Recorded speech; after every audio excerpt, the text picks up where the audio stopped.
pero en el resto no se puede.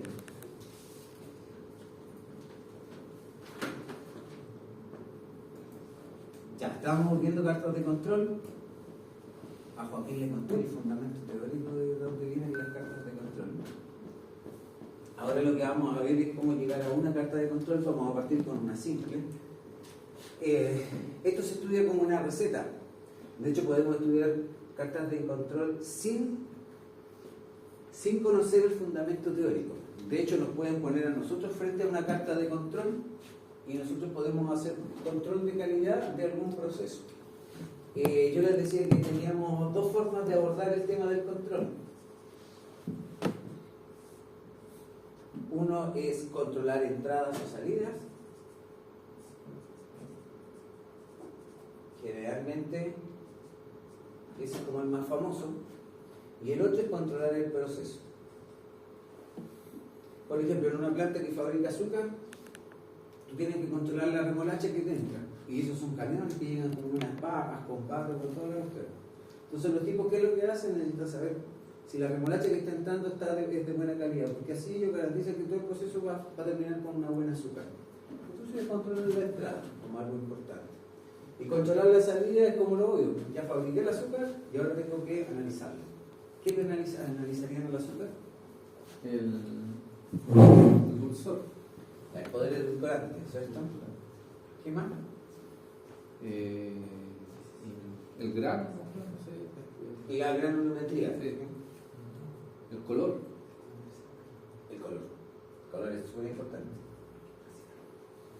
Que la bolsa de que lleve una cantidad, podemos evaluarla así como a granel o envasada. ¿Sí? Y eso sería como evaluar la cantidad. Entonces pescamos una bolsa y ya está lista, así como lista para entregársela al cliente y experimentamos con ella. Primero vamos a tener que sacarle un poco de azúcar, hacerle el muerto y todo eso. Entonces, si una regla podría decir, mira, por cada 5.000 bolsas, saca aleatoriamente unas 10, aleatoriamente nadie sabe en qué momento se van a sacar, y esas son las que tú revisas. Y con eso tú dices, bueno, ¿cómo estás fabricando? La idea es determinar cosas como para tomar control. No sé, pues a veces dicen, no, mira, los pollos se encontró en un test clínico que se hizo, biológico, que los pollos estaban contaminados con algo.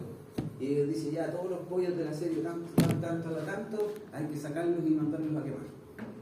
Entonces están todos codificados y ellos saben, pero ya los pollos los envasaron, los fabricaron y toda la cuestión, o sea, es pérdida. Tiene que tener trazabilidad.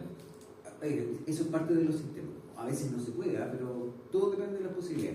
Los vehículos, por ejemplo, se detecta una falla años después de que se fabricó el vehículo y ellos dicen, ya todos los vehículos de partida que se vendieron entre tal fecha y tal fecha, en tales países, de codificación, tanto, esos son todos los que tienen que ir al taller.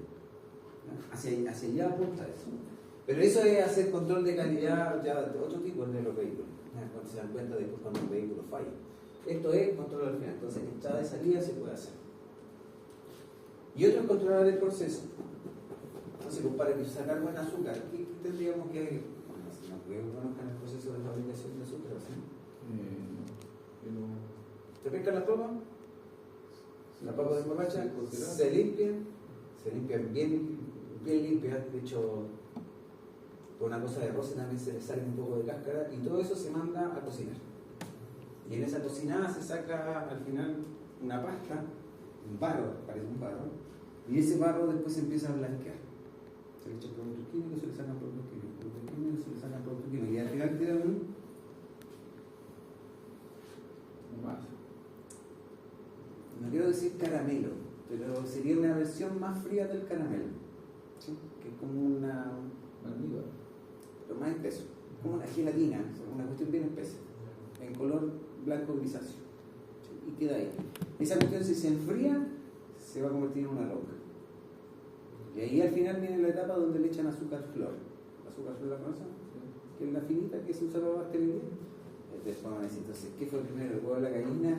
Y el azúcar flor se consigue con azúcar bien molida. Y esa azúcar flor la tiran adentro y lo que empieza a hacer es que lo que era un puntito de azúcar flor, a través del proceso de enfriamiento natural que está como pasta, se empieza a quedar adherido acá y empieza a tomar formas de cristal. Eso cuando ustedes miran, parece como que es como algo de un hielo, un cristal, una cuestión así. Y ahí tienen el azúcar. ¿Qué controlarían en ese proceso para que el azúcar salga buena? O sea, que salga blanca, con la cantidad de granos perfectos y en el color. ¿Qué controlarían? Los procesos. Tenemos que controlar. Ojo, acá no queremos controlar el resultado de la salida de la máquina, sino que queremos hacerle control de calidad a la máquina. Por ejemplo, cuando estamos cocinando, ¿qué tendríamos que controlar? La temperatura. La temperatura y la presión serían importantes. ¿Sí? El flujo de entrada y flujo de salida de los insumos químicos, o sea, le eché tanto y tiene que salir tanto. Entonces, en lugar de controlar el producto, lo que se está haciendo es controlar el proceso. Asumiendo que el proceso, si está bien, va a salir el resultado final. Como cuando la abuelita está cocinando una cazuela. La abuelita sabe que el proceso es importante para los resultados finales. Van a salir aspectos en su mente, como por ejemplo el tamaño en el que corta las papas, ella va a poder decir las papas están muy grandes, están muy chicas, eso genera un problema. Todo eso es controlar el proceso. Entonces, a través de controlar el proceso, se controla lo que es el proceso productivo, que es con el resultado final. ¿Cuál de los dos parece más fácil?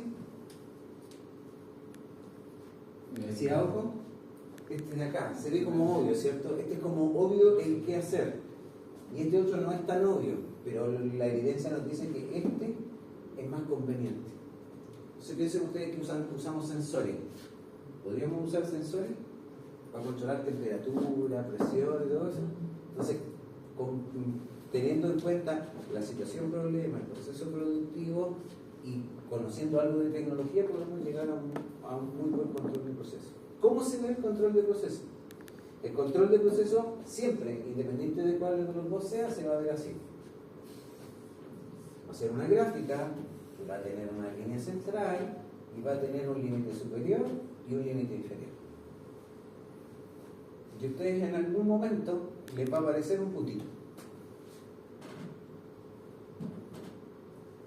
Ojo, aquí está avanzando el tiempo y aquí está la característica que estamos midiendo. O sea, le vamos a colocar poder edulcorante.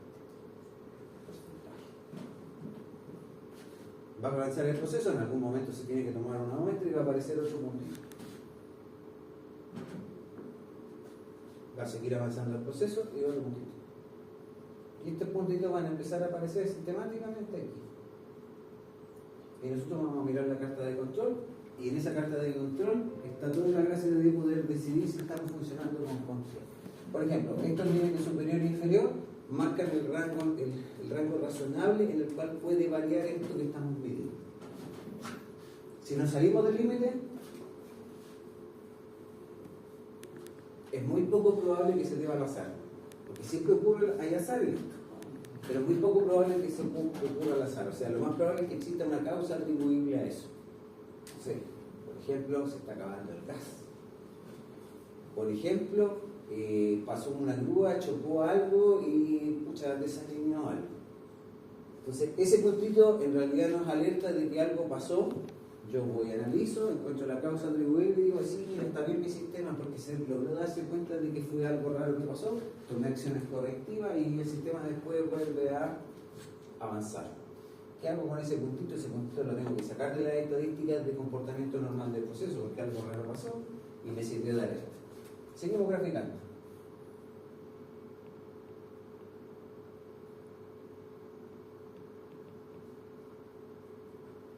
¿Qué pasó ahí con ese proceso?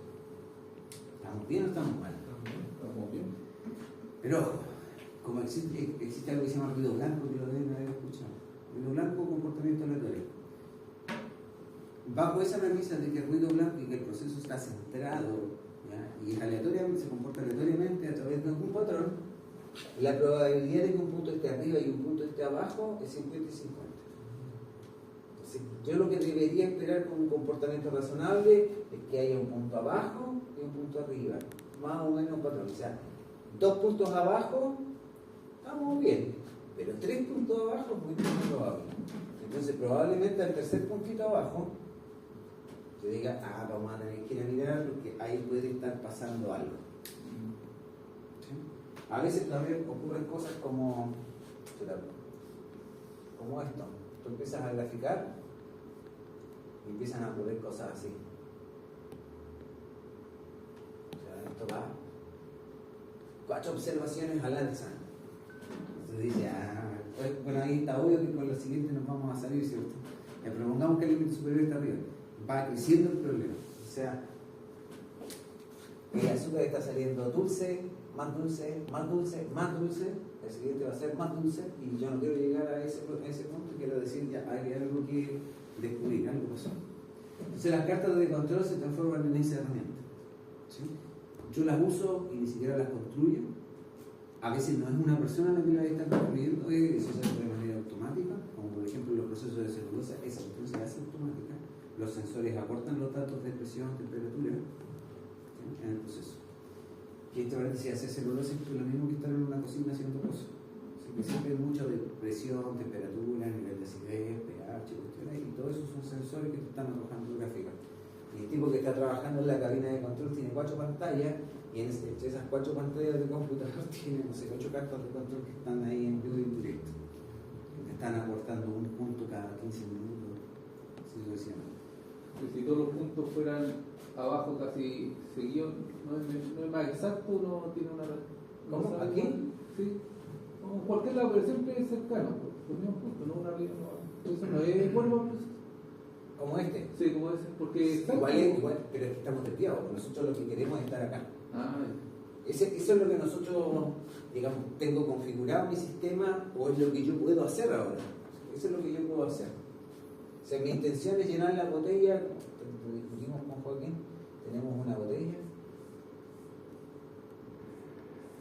Esa botella tiene ciertas características.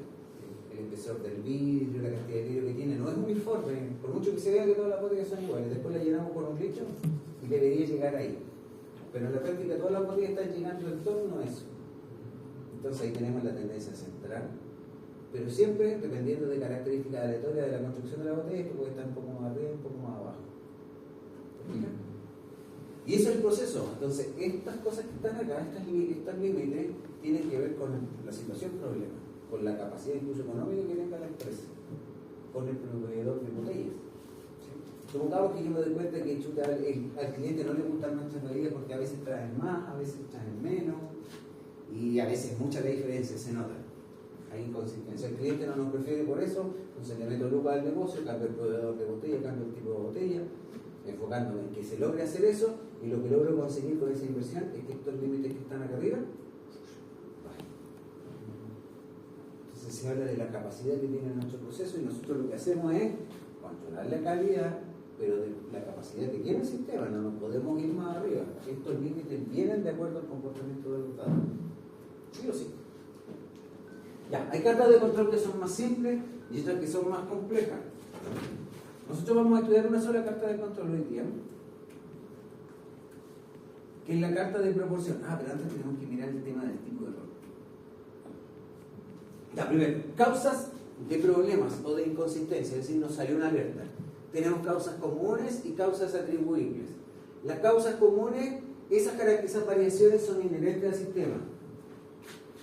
Nuestro sistema opera así por culpa de la botella y tiene esa variación aleatoria que yo digo que es algo común. Hay variación, pero hay otras que son causas atribuibles. Por causas atribuibles son cosas que no son parte del proceso pero que pueden ocurrir. Una descalibración, un sensor que se echa a perder y probablemente está pasando algo, alguna obstrucción, alguna característica que generalmente las encontramos en los procesos productivos.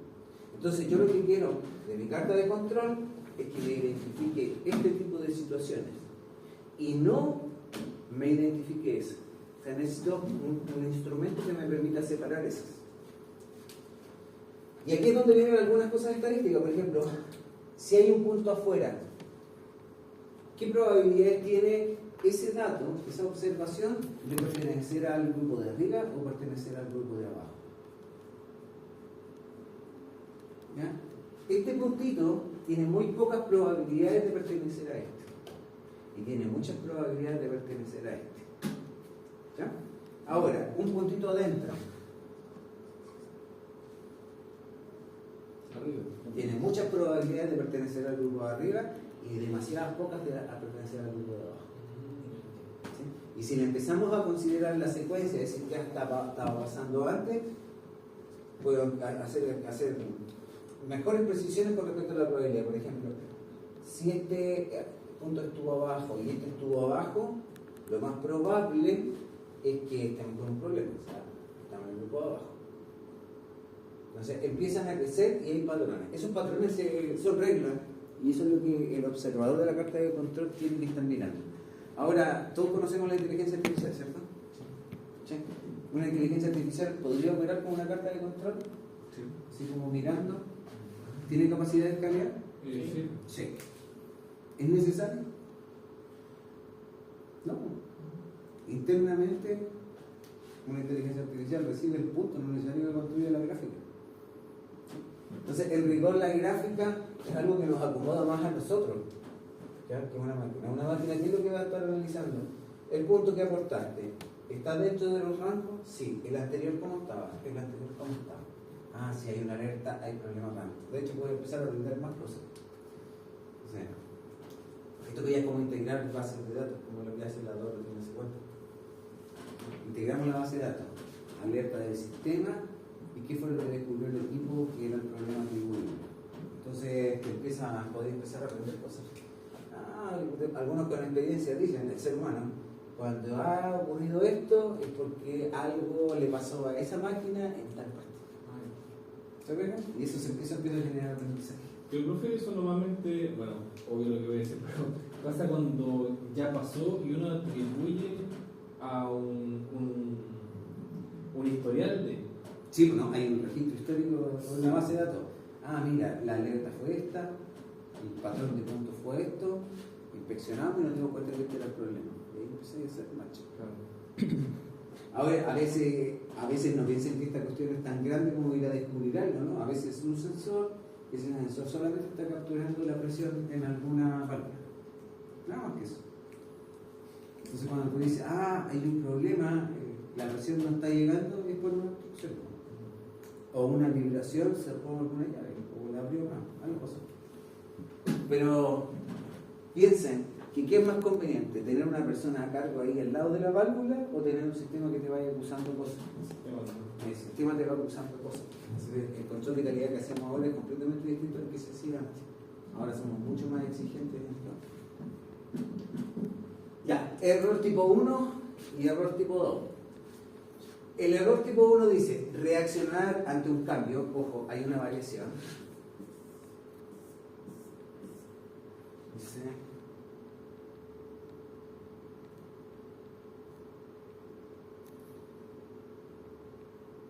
ya. Ahí. Yo les dije que ese puntito tenía altas probabilidades de ser un evento atribuible.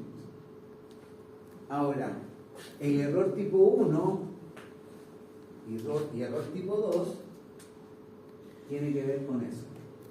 El error tipo 1, reaccionar frente a eso diciendo que hay una falla en el sistema, que hay algo atribuible, pero en realidad no lo hay. O sea, se debe a algo común del sistema, una variación, una oscilación. Sería como que la culpa de la botella. Las botellas son las malas, así que de repente vienen con muy poco material y queda muy abajo el nivel, con mucho material interno, más espesor, y queda más arriba. Entonces, un punto afuera y el error sería ir a inspeccionar qué fue lo que pasó. Y el error tipo 2, ocurre eso, yo digo no ha pasado ningún problema, pero efectivamente hay algún problema que no es capaz de capturarlo en ese momento la carta de control. Esos son los dos tipos de error. ¿Cuál de los dos es más grave según usted? El de abajo, el que se escapa del... El de abajo es, el sistema me dice que hay un problema, yo voy a inspeccionar la máquina y me doy cuenta que era algo, una variación normal. Me devuelvo y sigo operando, no hice ningún cambio más que gastar recursos en ir a investigar. Y el error tipo 1 es, estamos operando, ese punto a mí me dice que estamos funcionando bien, yo me quedé de brazos cruzados y después me salió todo un lote de 100 productos malos. De arriba. El de arriba es más malo, ¿cierto? O sea, ojo, todo depende del contexto, pero lo que sí sabemos es que el error tipo 2 tiene mayor impacto económico. Ahora, a todo esto también le colocamos la frecuencia con la cual se hace observación, cuánto te cuesta hacer observación. cuánto te cuesta ir a inspeccionar, si es que no hay un problema, etcétera, etcétera. Ahora, el contexto temporal acá en las cartas de control no es algo fijo, no son minutos, no son segundos, es algo ambiguo. Pueden ser años, pueden ser meses, pueden ser días, lo que ustedes quieran. El contexto lo ponemos nosotros. Ya sé,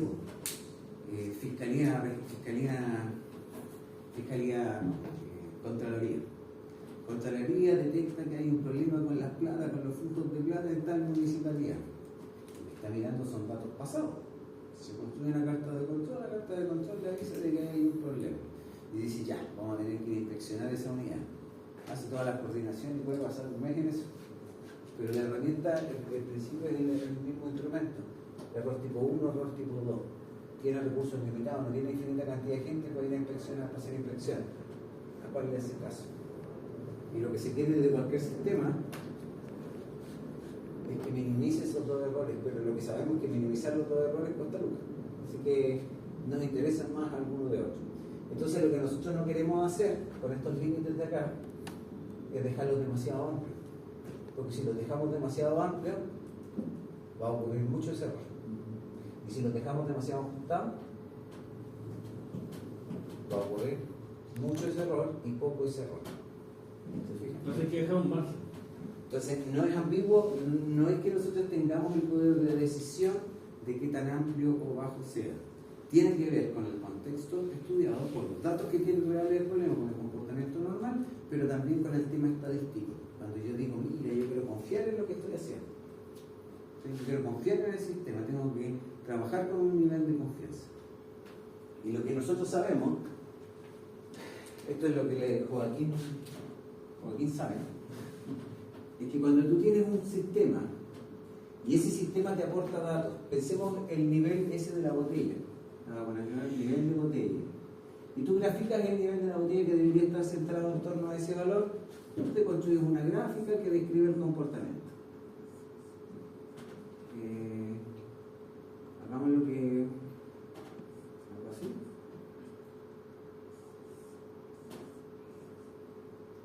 Y de aquí para acá ya no existe un dato. O sea, muchas bebidas, la mayor proporción de bebidas traen menos que el nivel tendencia central y muy pocas traen más. Lo que nos dice el sistema es que si tú tomas esto y tú consideras el promedio de estas cosas, es decir, en lugar de mirar una botella puntualmente, voy a seleccionar un conjunto de botellas, voy a calcular el nivel promedio entre todas esas botellas y eso lo grafico. Esta gráfica que está acá se transforma en una cosa más así, más centrada. Y este es el comportamiento de cada botella, pero este es el comportamiento de grupos de botellas. Y esto es en promedio. Entonces, en lugar de hacerlo puntualmente, miramos varias botellas. Por eso los sistemas de monitoreo te dicen, mira, anda y aleatoriamente selecciona 5 botellas y mídelas. No anda a buscar una, no. Un grupito de 5, 6, 10. Y mientras más promedio, mejor está el gráfico. Entonces, ese es el fundamento teórico de las cartas de control. Es que lo vamos a hacer pensando en el promedio. Y la otra característica es que esta distribución que está acá se llama distribución gaussiana, o campana, donde le llaman la distribución normal, tiene como ese signo. Y una característica es que es simétrica, en torno al valor promedio. Y que si tú le llegas a sumar 2 más 3 más menos 3 desviaciones estándar, y llegamos a las más menos 3 desviaciones estándar. Este sería sigma más 3 desviaciones estándar, y este sería media menos 3 desviaciones. Si nosotros usamos 3 desviaciones estándar en torno a este valor, el área de toda la curva, voy a colocar una cifra aproximada, no me acuerdo el número, 98%.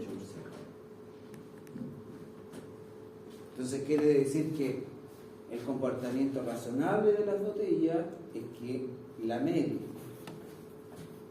más menos 3 desviaciones estándar te abarca el 98% de los datos reales. Entonces, con 3 desviaciones estándar conseguimos establecer buenos límites superiores e inferiores. Con 2 también se puede. Con 2 te va a quedar así.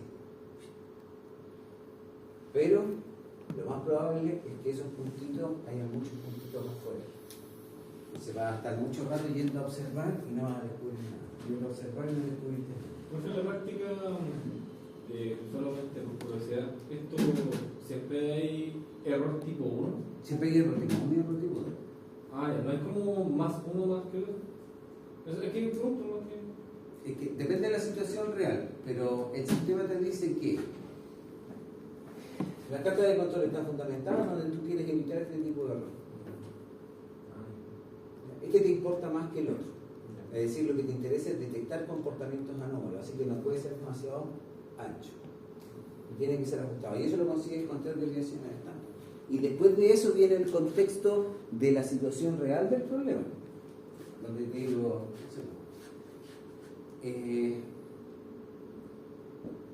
ensayos, por ejemplo. Cuando evaluar la calidad de un producto es algo destructivo, tú no quieres obtener muchas muestras. Porque, por ejemplo, no sé, pues fabrico la puerta y después quiero testear su resistencia a la humedad, porque es una puerta exterior. Entonces fabriqué puertas y después la regla me dice, no sé, por cada 10 puertas fabricadas hay que pescar una y inspeccionarla. Eso significa destruirla, o sea, en rigor estáis gastando mucho tiempo en destruir puertas y en lugar de 10 tenéis 9, o sea, estáis fabricando 10% de producto que van a desechar. Entonces ahí dice, no, si tu inspección es destructiva versus no es destructiva, vamos a jugar con menos muestras, menos promedio. Depende igual del valor del producto. También. Porque es un producto carísimo, no sé, un anillo o algo. Pero ojo, es que el valor del producto es una cosa, pero lo que te cuesta hacer el ensayo también es otra cosa. ¿Sí? Por ejemplo, en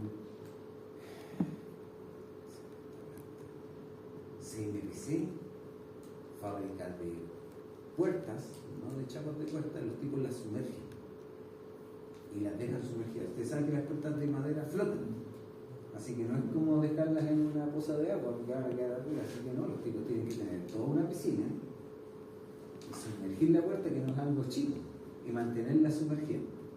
Entonces, hacer ensayos de ese tipo se hace regularmente. Ellos tienen los laboratorios para hacer ese tipo de ensayo y ellos no lo quieren hacer, pero tienen que hacerlo o no. ¿Qué dicen ustedes? Sí. El cliente, el comprador de las puertas de ellos. Si yo le compro puertas para exterior, yo después con sus puertas construyo casas, coloco sus puertas. Y cuando los clientes vienen a reclamarme a mí, oiga, ¿sabe qué? La puerta se me sobró, se me hizo tira, eso los deja mal. Entonces, ¿qué es lo que quiere el comprador de puertas? Quiere que el fabricante de puertas tenga un sistema de calidad. Y no quiere intervenir más allá porque la empresa va a decir, ya yo voy a mandar a mi ingeniero a inspeccionar tu proceso productivo, eso te va a costar lucas. Así que tampoco quiere hacerlo. Entonces lo que tú necesitas es un estándar. Y ahí vienen las normas ISO. Normas ISO. Entonces las normas ISO, es un librito, donde están todas las reglas del juego. Y el comprador de puertas dice, ya mira, ¿estás funcionando con las normas ISO tanto? Sí. Ya mira, nosotros para las puertas que nos vas a abrir a nosotros te vamos a pedir el nivel tanto. Y ese nivel tanto se transforma en una fila, en el ensayo que tiene que hacer, y eso va a decir que tiene que inspeccionar 5 puertas por cada 1000. Y luego podemos tener un comprador mucho más exigente que te dice, no, la siguiente línea, 7 puertas cada 1000. Y ahí te salen todas las reglas de cómo hacerlo. Cambia cuando tú fabricas azúcar. Fabricar azúcar es más fácil, hacer un ensayo es más difícil. Probablemente es un poquito más complejo. El tema de pensarlo, necesitáis más tecnología, otro tipo de laboratorio reactivo, no sé, para poder edulcorante, no se te arregle el estilo. Entonces tampoco tiene mucho sentido hacer 100 ensayos. Bueno, entonces entre todo eso está recogido en las normas. La carta de control toma como insumo lo que está en las normas y con eso hace el setting. Y el setting es cuánto tengo que observar. Es decir, por cada camión que llega con remolacha, ¿cuántas remolachas tengo que agarrar para evaluarlas químicamente? ¿Dónde tengo que sacarlas? Porque yo las podría sacar todas de arriba, ¿cierto? Y si lo hago así, si llega un camión con la remolacha, Porque no es aleatorio. y si yo saco siempre las que están aquí por comodidad, el proveedor lo haría la mezcla de Exacto. Entonces, para evadir eso, las normas ISO te dicen, ¿no?, que esta cuestión se visualiza como desde arriba y después por profundidad. Cuando son papas no se hace así, son ese tipo. Pero cuando es trigo se hace de esa forma. Se mira desde arriba, se elige una posición aleatoriamente y después se decide qué profundidad se le da a la varilla que está con la que traen las muestras. A las papas no es así. De hecho, los camiones llegan con estas papas y estas papas se descargan en una especie de líquido entero. De hecho, se descargan, no es que las personas las descarguen, se descargan con agua a presión, hay un bombero ahí tirándoles agua. Entonces, ¿cómo se hace? El proceso productivo. El proceso productivo puede cambiar de un año a otro la tecnología para fabricar algo. Si cambia, la norma ISO es la que dice, mira, se inventó una nueva tecnología para fabricar un producto y esa tecnología es la que se prevé que va a reemplazar a la otra. Ellos van inmediatamente a quien generó ese proceso productivo y lo empieza a hacer más estricto. Entonces dice, mira, para un 95% de confianza, tanto. Para más o menos 3 desviaciones estándar, que es lo estándar, por eso se llama estándar, desviaciones estándar, tiene que ser 5 muestras cada tanto y se toman así. ¿Sí? De hecho, en la norma tú te debes pillar que cuando tú quieres controlar un proceso te aparecen hasta esas cosas, las que tienes que observar. No todos tienen lucas para controlar todo. ¿Sí? No todos tienen lucas. Las pymes, ¿cómo andan en esto? Las pymes. ¿Este o este? Se acerca más a la hierba porque tiene menos recursos. Y ojo, el recurso requiere muchas veces inversión y el costo operacional es bajísimo. Pero acá, la fábrica, la coctelera que hace canapé. Primero se aseguran de que los insumos estén bien, que sean de calidad, listo. Después de eso está el proceso de cómo se preparan las cosas y después el armado. La forma del canapé es súper relevante, así que creo que van a terminar esto en una bandeja, lo van a mirar, se van a ver bonitos, van a probar un par y listo. Y si salieron mal los canapés, o sea, le quedó una ensalada o algo, quedó así, ¿no? No es que la pyme vaya a decir, chuta, sé que vamos a votar esto y vamos a hacer otro. No. Entonces, en la medida en que esa pyme tenga más, va a poder meterle más hacia acá. Claro. Así como, y eso se logra con control de calidad o con estandarizar los procesos. Por ejemplo, la pizzería, no es que nadie esté pesando la cantidad de queso, es un envase que fue diseñado, se saca el queso y esa es la medida que se le echa. Entonces, estandariza, porque hacer un control de calidad es algo más costoso en ese momento. Pero el horno, ¿automático o no automático? Automático, esta tecnología de esos que la pizza entra por un lado y sale por el otro. Está diseñado. Depende de la empresa, porque si quiere vender algo como más artesanal, trae un horno italiano por ley. Claro. Y ahí depende más del talento del cocinero. Sí. Hay algunas características. De las peores pizzas las he probado teniendo de eso. ¿De eso? Papayos. No, las papayos son siempre iguales. Siempre iguales. 100 pizzas, todas iguales. El mismo sabor. Eso es que están controlando muy bien su proceso productivo. ¿Ya? En cambio, las artesanales, ¿qué te puede pasar? Que el horno está demasiado caliente. El horno está demasiado caliente. Tiene un sensor. ¿Sí? Depende del talento como el parrillero cuando le dice que tienes que dejar la mano ahí. Como 10 segundos. Contar hasta 3 y ahí ya está uno va a tirar la carne. Pero si la carne te salió, no sé, el animal estaba más robustito y la carne estaba más gruesa, él ajusta la regla de acuerdo a su experiencia. Pero a veces no funcionan las cosas tan artesanalmente. Gestionar la calidad se refiere a que si tú fabricas 1 millón de productos de ese tipo, el millón de productos te va a salir como tú lo querías. Ahora, la cosa es definir como tú lo querías. ¿Sí? Papayón define un estándar del producto, te lo muestra una fotografía, 1 millón muy parecido. En cambio, cuando tú no controlas bien el proceso, ese millón te tiene dispersión. La masa te sale más seca, más gruesa, más queso, la distribución del queso, todo eso te van a salir distintos. ¿Sabes, profe? Sobre ese tema de papayón, por lo menos, es tan cuático para mantener la calidad del producto que usted al local que vaya son todos iguales. Eso se llama controlar la calidad. Y ya ni siquiera lo llevan a un local. todo eso es ¿Dónde ubican la cocina? ¿Dónde ubican todo. Es un diseño. De hecho, es que. Ellos para poder facilitar la gestión de la calidad, el control, Claro. ellos estandarizan. Claro. Ellos estandarizan los puntos de agua, los puntos de salida, cómo se vende, cómo se compra, cuántas personas pueden estar trabajando dependiendo de esto. Correcto. Ellos tienen todo cuantificado. ¿Por qué? Porque son una empresa que se dedica a, uno, ganar lucas vendiendo pizza, o ganando lucas elaborando pizzas estandarizadas, que son las que ellos hacen.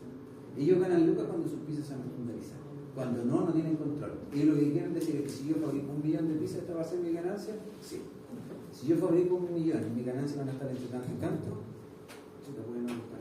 Ellos lo que quieren es controlar que todos los locales ganan lo mismo. Lo que necesitan es el comprador. Y el comprador lo ganan por otro lado, en campañas comerciales.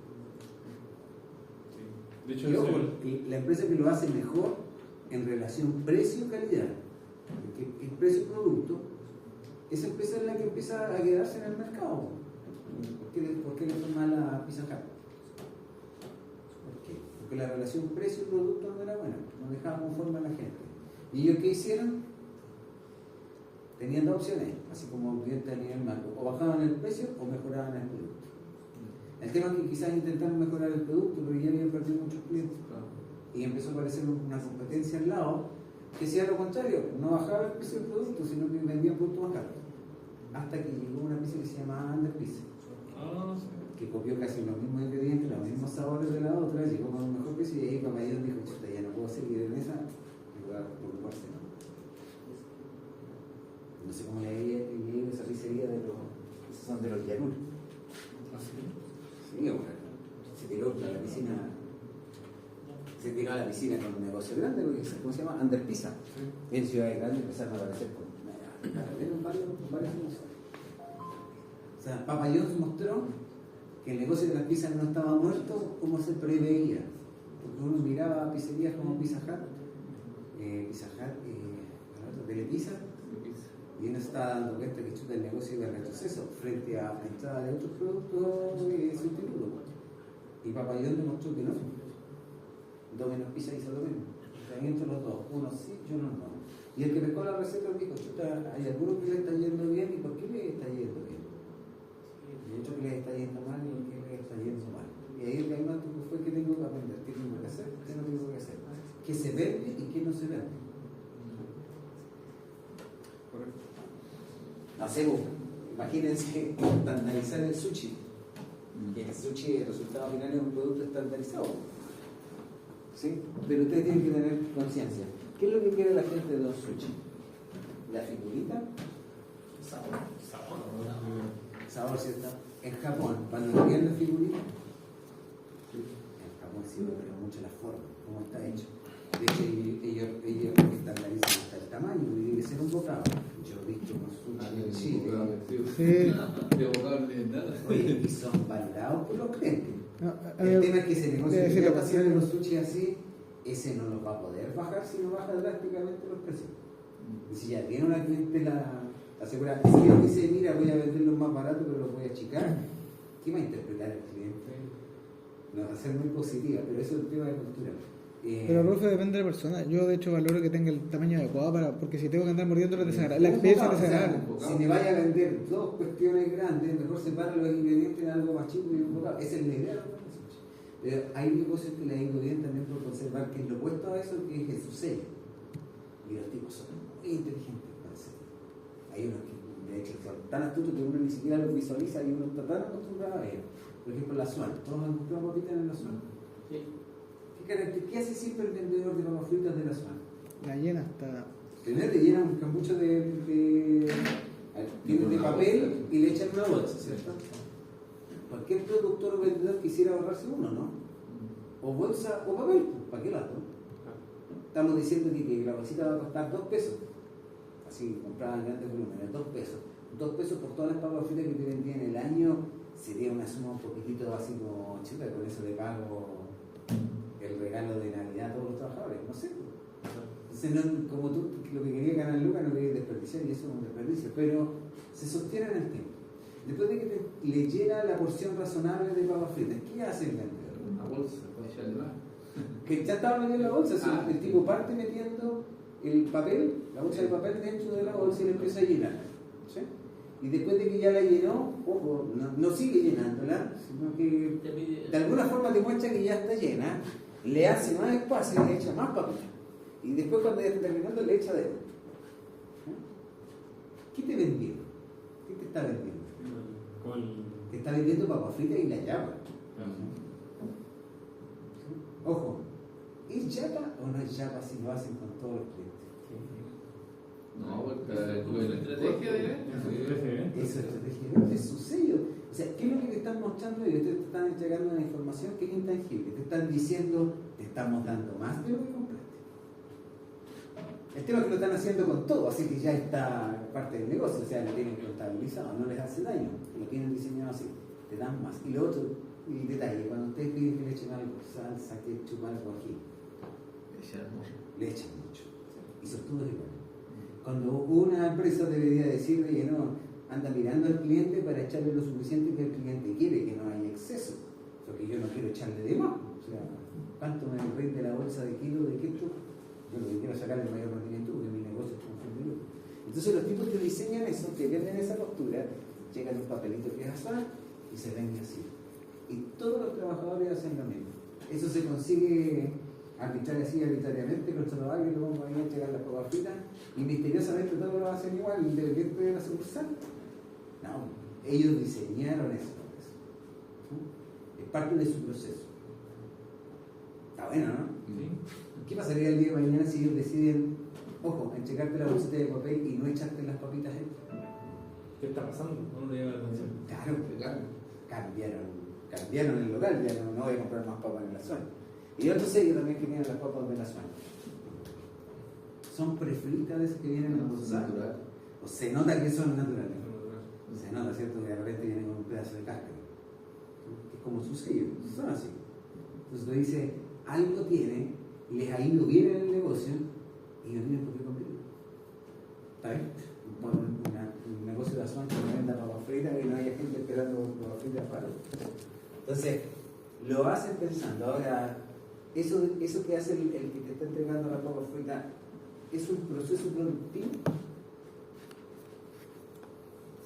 Claro, dijimos que era muy importante. O sea, la papa frita la hace alguien adentro, pero cuando ya se las están entregando frente al cliente, ¿es un proceso productivo? No. Sí, un proceso productivo. O sea, no necesariamente el nombre, pero hay que entenderlo como un proceso productivo. Y ustedes lo que quieren es controlar la calidad de eso. O sea, lo estandarizamos, le dijimos al trabajador que se hace. Ah, tiene razón, porque el producto no son las papas fritas. Sí, lo observáis. ¿Cuántas papas fritas está echando? Ah, porque, sí, o sea, a ver, sí, creo que me equivoqué, porque el producto entonces no sería las papas fritas, sería como la porción en sí, digamos. Pero es un proceso. Ya, no, entonces Ahora, la persona que está haciendo la porción de papas fritas no está fabricando la papa frita, pero está fabricando el producto que es sí, lo que tú vas a recibir. Pero ahí es parte del proceso productivo y hay que controlar su y ahí vienen otros temas muy interesantes. Hay un montón de cuestiones. Es decir, el tema de vender servicios tiene mucho de astucia. Fíjate. Hay juegos que son divertidos para los niños chicos. ¿Cuándo es un juego más divertido para el niño chico? ¿Cuando es muy seguro o cuando es inseguro? Cuando es inseguro. Cuando es inseguro. ¿Y cómo te venden algo? O sea, no te pueden poner un juego inseguro. ¿Cómo te venden algo que es seguro, pero lo hacen parecer inseguro? Con protección, digamos, Te colocan protecciones, te colocan todo un arsenal de gente ahí que se va a subir al juego, le tenemos que colocar esto, le tenemos que colocar esto, le tenemos que colocar esto, y ahí le gusta. La cosa es que el niño no está corriendo ningún riesgo, pero él siente la adrenalina mil mientras está en el juego. Claro. Entonces, tú podrías vender lo mismo con la misma persona y sacarle esa componente y quizá no te va a ir bien el negocio. Entonces, ¿con qué juegan? Juegan en todo aspecto ese tipo de servicio. ¿Con qué juegan ¿El papá quiere que el niño se meta a un juego peligroso? No. ¿Sin protecciones? No. Se matan dos pájaros contigo. Capturan la atención de dos. Uno, el comprador, que vendrían siendo los papás, y el consumidor, que es el chico que lo que quiere subirse, lo que quiere subirse. Pasa de todo. Fíjense, el negocio funciona así. Y hay un montón de cosas más en la venta de vehículos, en lugares de comida, la ropa que se vende, todo juega con ese tipo de cosas. Y hay algunas que venden el mismo producto y no les va bien, y otras venden el mismo producto y les va bien. Ya, la carta de control tiene esa forma, el nombre es estadístico del proceso, lo que estamos midiendo, límite superior, límite inferior, límite central. Generalmente las cartas de control están centradas, es decir, el ancho de acá es el mismo de allá, pero eso puede variar. De hecho, algo que suele ocurrir es que a veces el cero queda por acá y es imposible medir más abajo el cero, así que te queda inmediatamente una franja más ancha que la otra. La tendencia es a utilizar esta transformación, el proceso real que no tiene un comportamiento acampanado, a través del promedio lo visualizamos como un comportamiento acampanado, y donde para un comportamiento acampanado con más o menos 3 desviaciones estándar estamos abarcando el 93,73% de la situación real. Lo que quiere decir que si encontramos un puntito afuera, tiene un 0,27% de probabilidad de ser un punto que debería estar adentro, o sea, que es un punto, es parte de un comportamiento normal. Entonces, para toda carta de control, lo único que tenemos que identificar son límite superior, límite inferior y límite central. Está bien. Eso debe ser una carta de control. ¿Y cómo se hace? A través de los datos del proceso, estimando el promedio, la tendencia central y las desviaciones estándar, que es la medida de dispersión. Así de simple. ¿Cómo se estima la media y la desviación estándar? Ahí viene el juego. ¿Ya? ¿Y cómo se hace? Ahora, hay cartas de control que podríamos decirles son simples, y esas son las que vamos a estudiar nosotros ahora. Vamos a estudiar el caso 2 ahora, que son las cartas de control para atributos. ¿Ya? Y esta otra de arriba la vamos a estudiar en la próxima clase, que es carta de control para variables. Después vamos a hablar de ella. ¿Qué es un atributo? Un atributo es algo que nosotros podemos medir, pero lo vamos a clasificar como correcto o incorrecto. ¿Cumple o no cumple? ¿Sí? ¿Puede ser algo que esté asociado a una variable? Sí, pero al final lo vamos a terminar calificando como cumple o no cumple con la norma. Por ejemplo, el canapé. Para que sea un canapé aceptable, ¿qué tiene que tener? La medida estándar. Tiene que tener una medida estándar, tiene que tener lo que se declara que debe tener como contenido y tiene que ser atractivo visualmente. ¿O no? Ya, listo. Entonces, alguien que lo visualice va a mirar varias cosas, probablemente hasta lo quiera pesar, la temperatura que tiene también puede ser relevante, y después de eso va a decir cumple o no cumple a través de un listado que aparece ahí de características. Entonces, siempre es posible estudiar algo que tiene cosas concretas y decir cumple o no cumple. No nos importa el por qué no cumple, solamente nos interesa si cumple o no cumple. ¿Sí? Cuando se repara algo, ¿sí? Hay un responsable que tiene que hacer un checklist al final. Sí, pues está funcionando. Hay un checklist, ¿sí? Checklist. Y el checklist te dice, bueno, hay tornillos que faltaron, tornillos que están, se escucha algo suelto adentro, funciona o no funciona, le miden el voltaje, etc. Y un montón de características que después van a decir si cumple o no cumple, se hizo o no se hizo. Entonces, en base a eso, nosotros podemos pensar que la clasificación más básica es cumple o no cumple la norma. Ya, entonces, esta carta de control que se llama la carta P permite ir monitoreando la proporción de productos, observaciones o veces que hacemos este estudio, la proporción de unidades que cumple versus no cumple. Entonces, en este caso, por ejemplo, revisaremos que cada uno de los NI artículos, que es el tamaño de muestra, se encuentran D sub I defectuosos. Entonces monitoreamos la cantidad de defectuosos. También podemos monitorear la cantidad de la proporción de no defectuosos.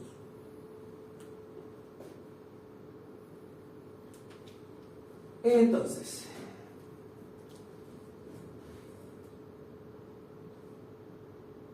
esto es importante. Para ejecutar la carta P se toma una muestra o un subgrupo de N sub I artículos. Entonces, tamaño de muestra NI.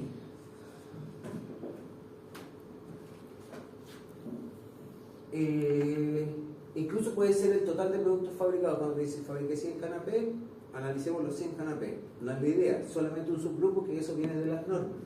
Lo analizamos y podemos clasificar esa producción. De esta proporción, D sub I es la cantidad de defectuosos.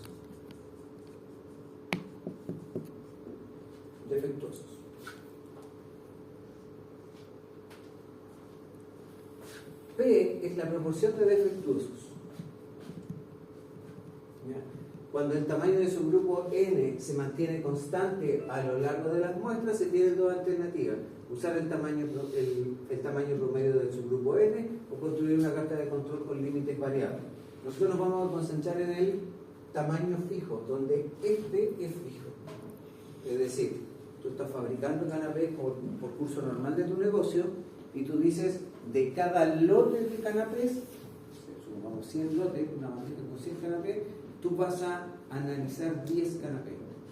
Eso sería que tu NI es siempre 10, siempre estamos observando 10. Puedes variarlo, 5, 4, etc. Siempre es más fácil pensar en que es fijo. Y tú lo que vas a contar son los defectuosos. Entonces, de los 100 canapés vamos a mirar 5, supongamos que son 10 canapés.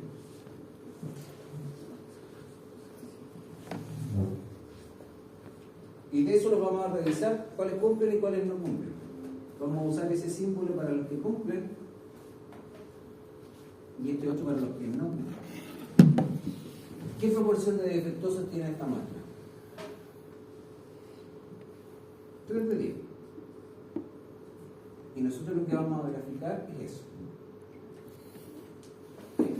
Pero necesitamos, para construir la carta de control, los límites. Los límites se construyen en base a la estimación de la proporción. La proporción, esta se estudia en base a datos históricos o bien datos teóricos. El dato teórico tiene un riesgo que captura una sola realidad de un proceso. Por ejemplo, a veces compramos una máquina y las máquinas nos dicen, no, mira, con esta máquina el indicador es tal cosa. Pero eso es en situación de laboratorio, así que siempre puedo testearlo en el curso del proceso, en su instalación, donde está. Obtenemos este P y luego de eso tengo que obtener el P barra promedio. ¿Ya? Siempre calcular los promedios. Esto que está acá dentro de la raíz, ¿se acuerdan que acá teníamos un gráfico y yo les puse que era el promedio más 3 veces la desviación estándar? Entonces, esto que está acá, para esta carta de control, es eso que está dentro de la raíz.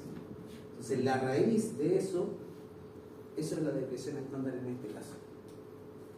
Y eso viene de fundamento estadístico. Vamos a ver un ejemplo numérico. Lo tenemos en la beca. Es el último, ese que dice carta de control de atributos.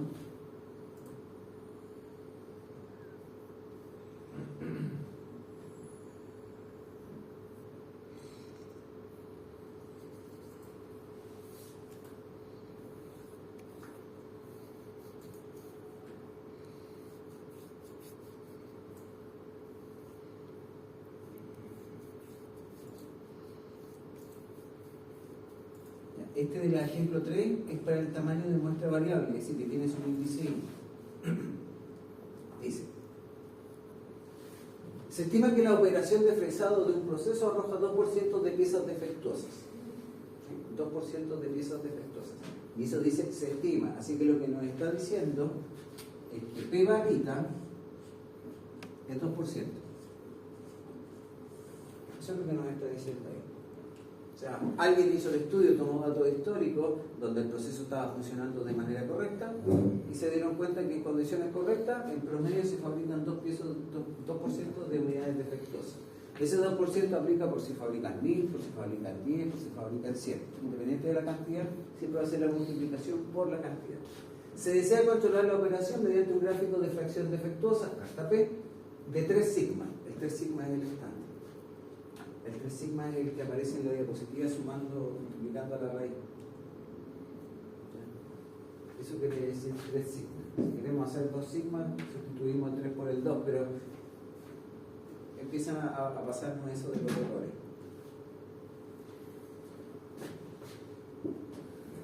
Ya, ¿qué es lo que dice? Dice, para hacer la gestión se genera una extracción de muestra de 50 piezas cada 2 horas. Entonces, cada 2 horas se extraen 50 muestras. 50 es un número descabelladamente grande. Y aquí solamente se cuenta la cantidad de defectuosos. Es decir, la primera muestra se extrae 50 piezas, n igual 50, se analizan y se detectan 3 piezas defectuosas. Eso inmediatamente me da como proporción el 0,06, que vendría siendo 3 sobre 50.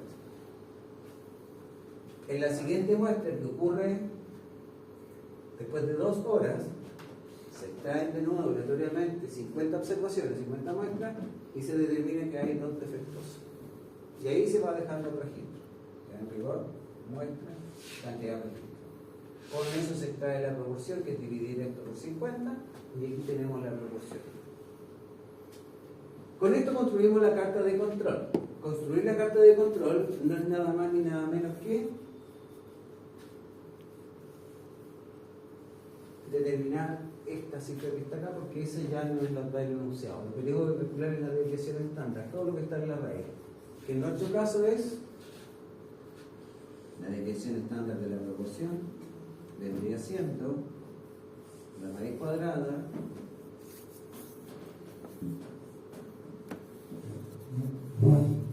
y aquí vamos sustituyendo. N es el tamaño de muestra, 50. P era 0,02. ¿Y 1 menos P?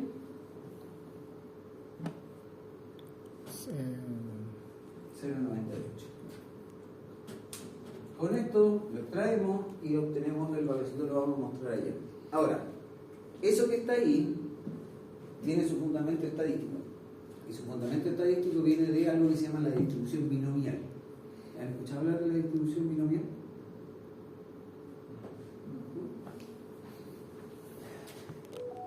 La distribución binomial tiene solamente 2 estados. Entra, no entra, defectuoso, no defectuoso, se acepta, se rechaza, solamente 2 estados. Y lo que te dice es que basado en P, que es la proporción de que ocurra un evento, ese va a ser la tendencia promedio. Y para calcular la desviación estándar, la desviación estándar tiene esa forma que está ahí. De hecho, hay algunos que dicen, oye, ¿cuál es la peor desviación estándar? ¿Ya? El peor valor de esto, es decir, el valor más desviado, más grande, se consigue cuando P es 0,5. Y hay cartas de control en base a desconocimiento que se empiezan construyendo con 0,5, que es una carta súper ancha.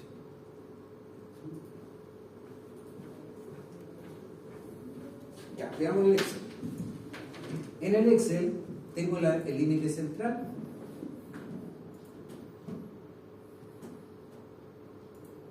Donde estamos usando el P barra, pero acá debería ser 2%.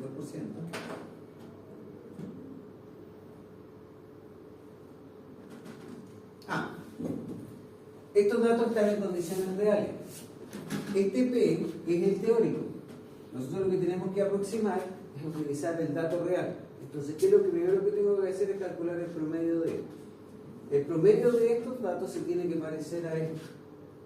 Si no se parece, si se parece, puedo usar este. Si no se parece y tengo evidencia de que es distinto, tengo que descubrir por qué está tan desviado, pero en rigor no puedo usar ese 2%. Si calculamos ese promedio de estos valores que está acá, lo calculamos aquí en esa última celda,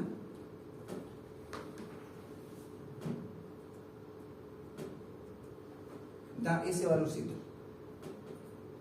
Y la desviación estándar, si se fijan, es la raíz cuadrada del mismo valor que está ahí por 1 menos ese valor. Y ahí tenemos esos 2 valores. Con esos 2 valores yo establezco el límite inferior y el límite superior. Vamos a revisar la formulita del límite superior. El límite superior me dice, bueno, primero establecimos la tendencia central, que simplemente dice valor todo el rato. Todo el rato ese valor.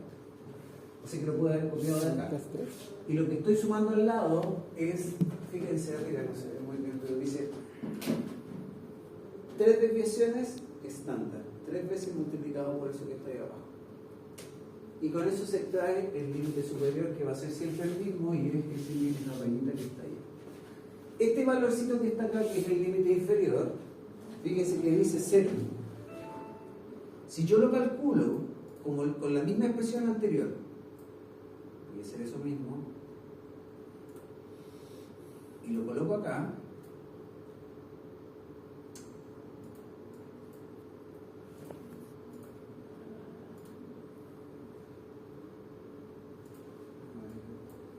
y si lo puse.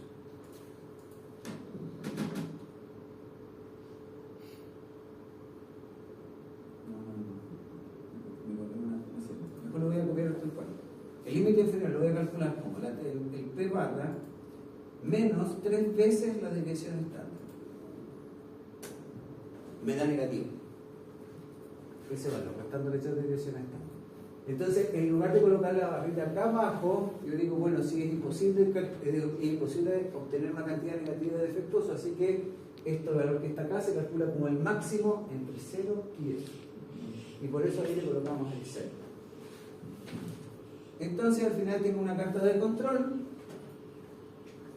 Y la carta de control es límite inferior en 0, límite central, que es el valor de este, y el límite de arriba, promedio, proporción promedio, más 3 veces la desviación estándar.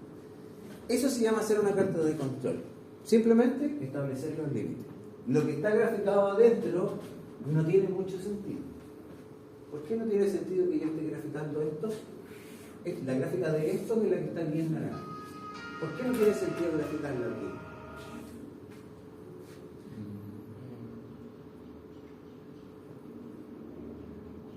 Yo hago cartas de control para datos que ya están vencidos o para datos que son nuevos. Piensen. Para nuevos. Para nuevos. De hecho, aquí yo calculé ese promedio me tenía que quedar más arriba.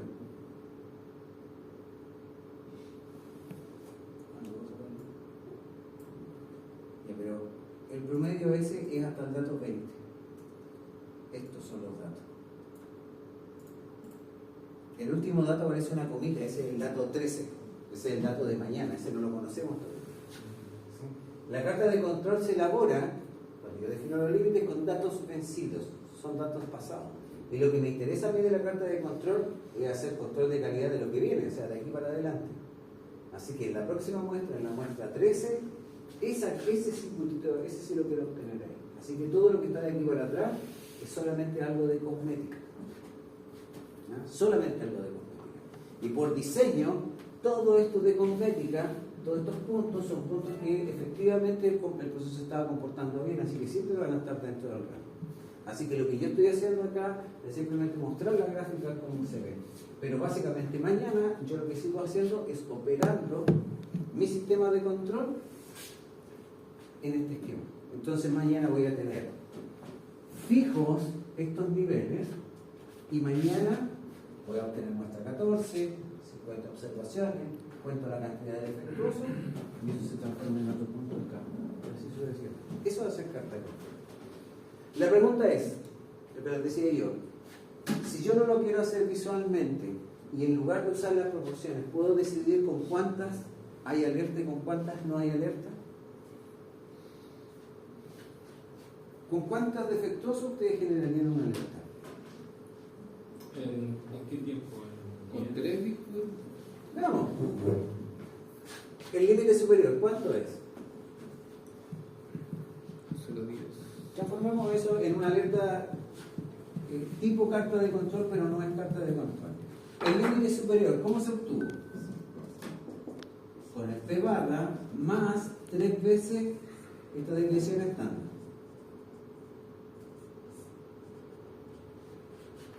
¿Sí?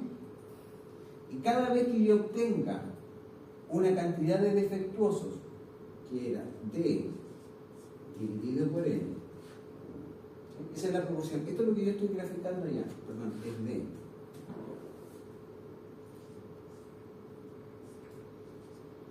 Sí, no, sí, estoy partiendo por N. Que no me acuerdo si D era la proporción o no. D está definido como la proporción y lo queremos llevar a cantidad. Le voy a colocar de barrita, de comita. Cuando de comita sea mayor, a ver, de comita es cantidad, D es proporción. Cuando esto sea mayor a eso multiplicado por n,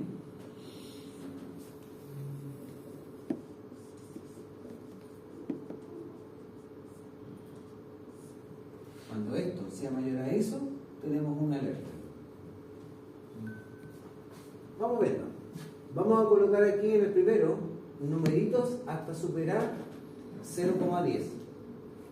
Ojo, yo voy a colocar, hacer un cambio acá y va a cambiar este valor. Así que concentrémonos en el 0,10. Va a cambiar. Entonces yo voy a jugar a colocar valores. En lugar de hacer el cálculo de la ecuación, lo voy a colocar ahí. A ver, con 6, ¿qué pasa? Con 6 obtengo una proporción de defectuosos de 0,12 y me estaría pasando. Con 5, 0,1. Es decir, con 6 debería arrojarme una alerta. Cuando encuentre 6, va a ser equivalente a tener un puntito sobre.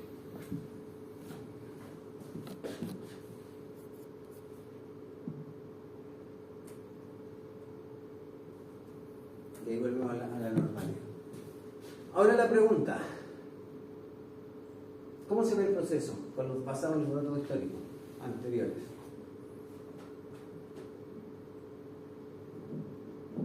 Una gráfica. Yo les dije que no tenía sentido, ¿cierto? Porque, ojo, estas líneas, esa y esa, están establecidas con los datos del 12 hacia atrás. Es decir, estos datos son los que me permitieron generar esas líneas.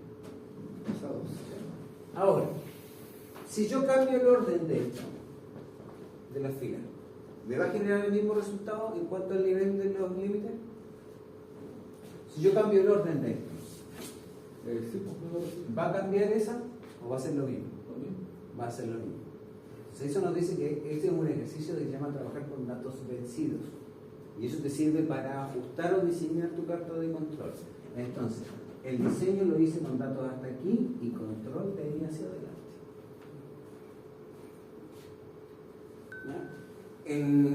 Cuando tú quieres probar si que, por ejemplo, tú tienes un set de datos consistente. Con consistente quiere decir que borraste todos los puntos que son atípicos, es decir, donde algo falló en el sistema. Tú estás capturando la esencia real del proceso. Y supongamos que tenías 100 datos. 100 datos. Y tú quieres ver si una carta de control es una buena idea o estás entre varias alternativas de carta de control y tú quieres seleccionar una.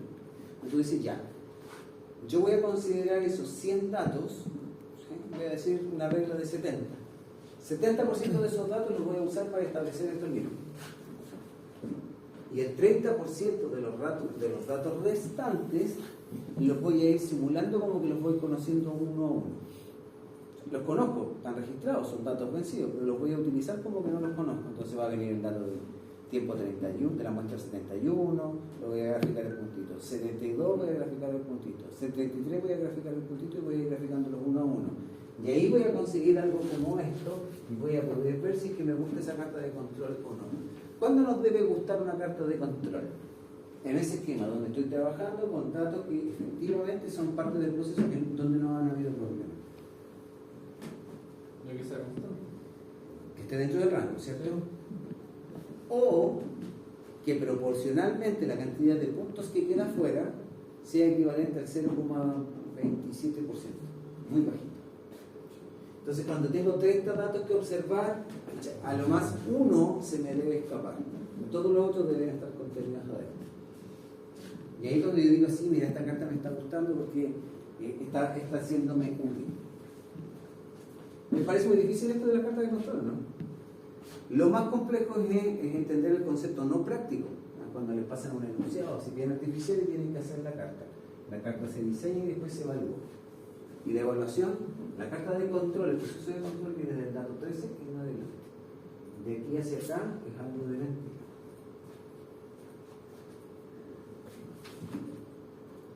Veamos el ejemplo 2 y con ese ramo. Dice, un proceso produce en promedio 1% de defectuoso, se toman muestras de tamaño 100 cada día, registrando el número de los defectuosos durante 12 días. Y aquí se tienen los 12 datos. Se sumaron aquí está la cantidad, se midió la cantidad de defectuosos, muestra de tamaño 100, se calcula la proporción, que vendría siendo eso dividido por 100. Y luego de eso hay que establecer límite central, límite inferior y límite superior.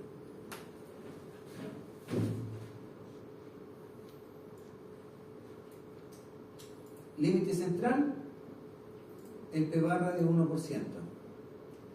Aquí si calculamos el promedio de estos,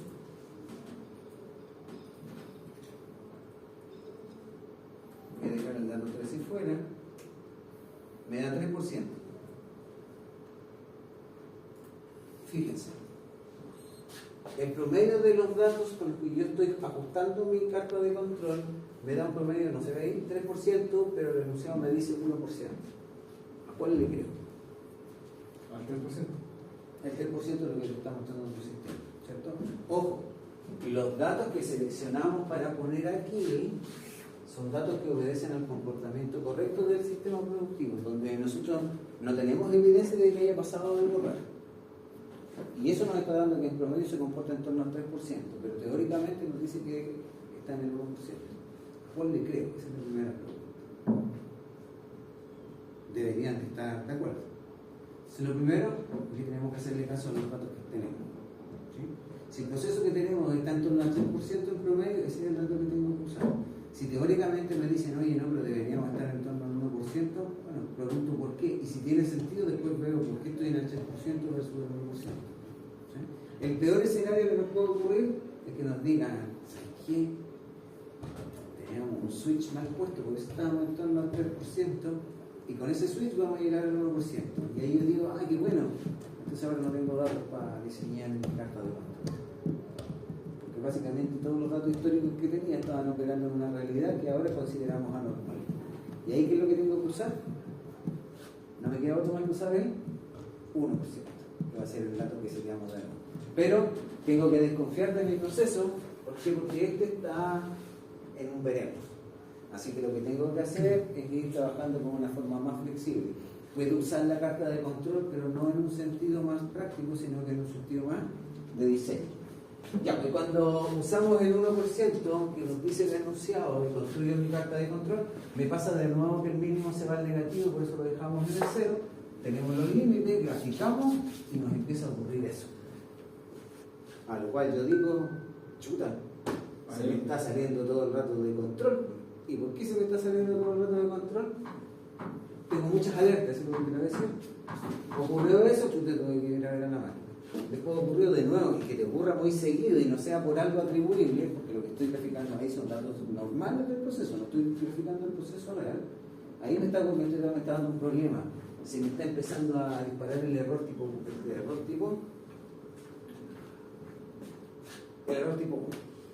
Si me salen alertas y yo las voy a ver y no pasa nada. Entonces, ¿qué es lo que tengo que hacer?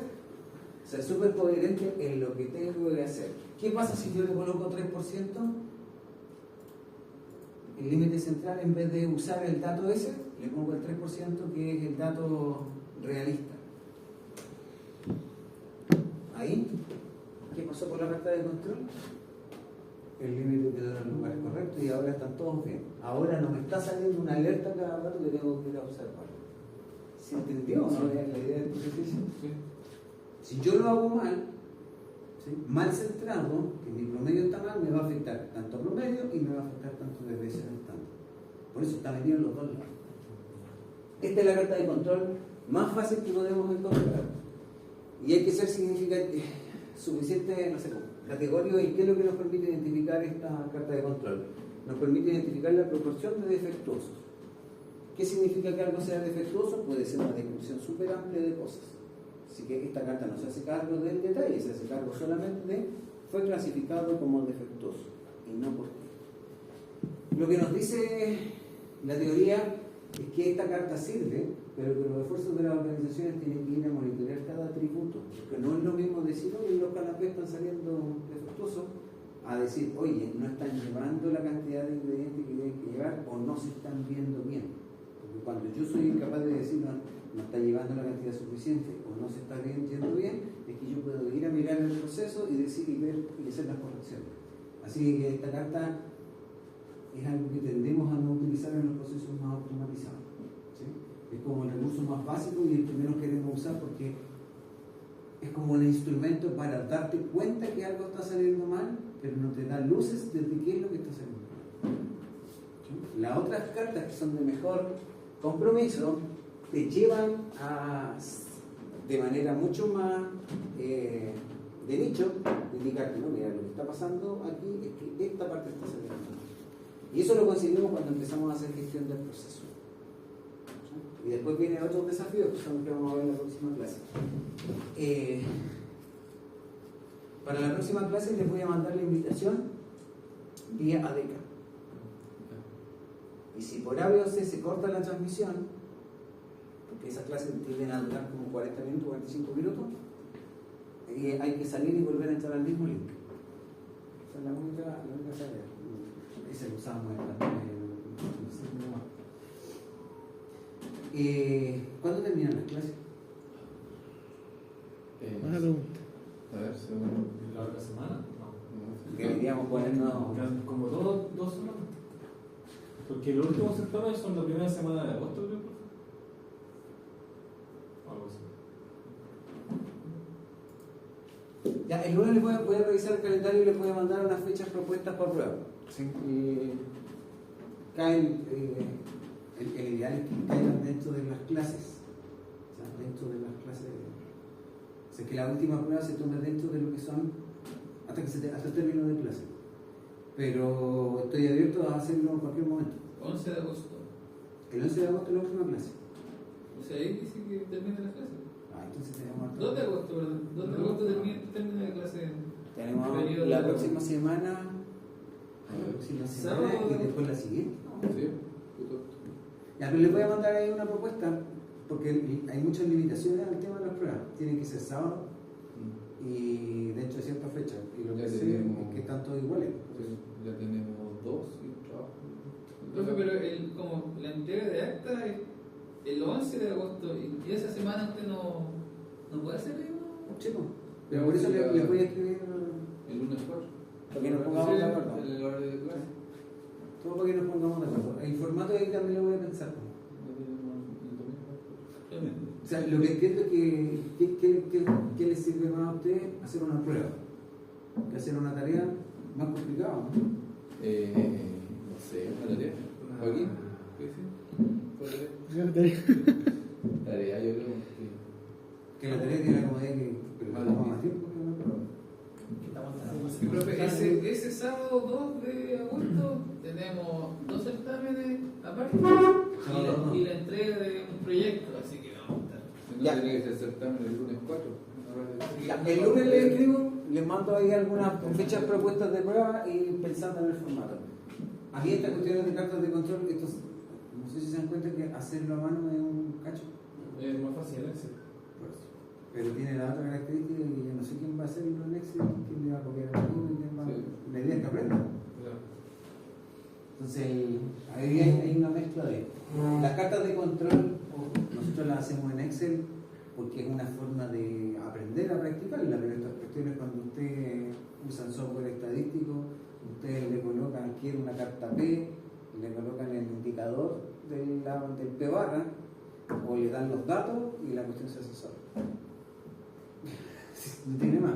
La mayor dificultad de trabajar con cartas de control en ese sentido es técnica. Por ejemplo, yo quiero una carta de control y quiero que se vaya haciendo automáticamente con los datos que me reportan en la planta que está al lado, no quiero ir para allá. Entonces los que están al lado van a registrar eso en un computador y eso a través de SQL, o sea, desde otro computador se hace la consulta a ver si fue llenado el dato, no fue llenado el dato, y si está, lo captura y te lo grafica. Esa es la mayor complejidad.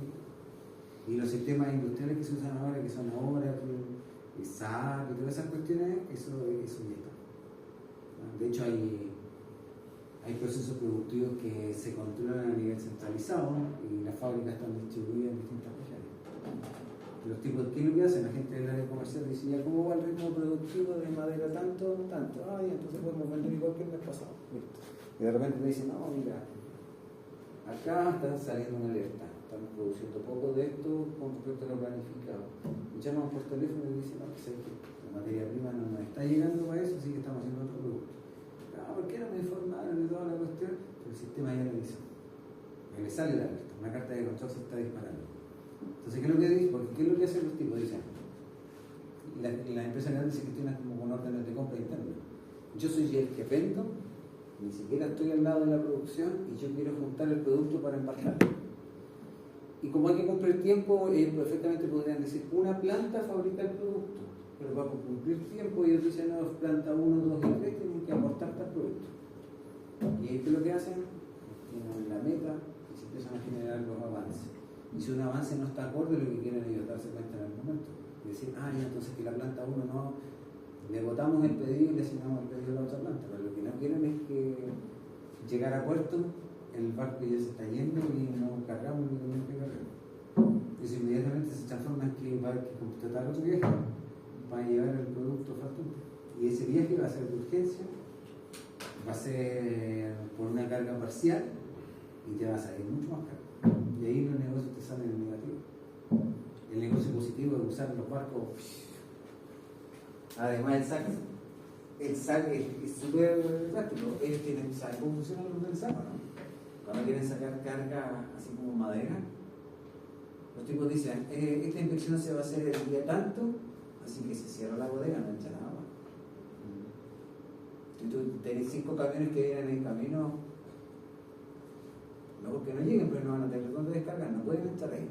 Si abren la puerta después de que fue revisado, esa carga no puede salir.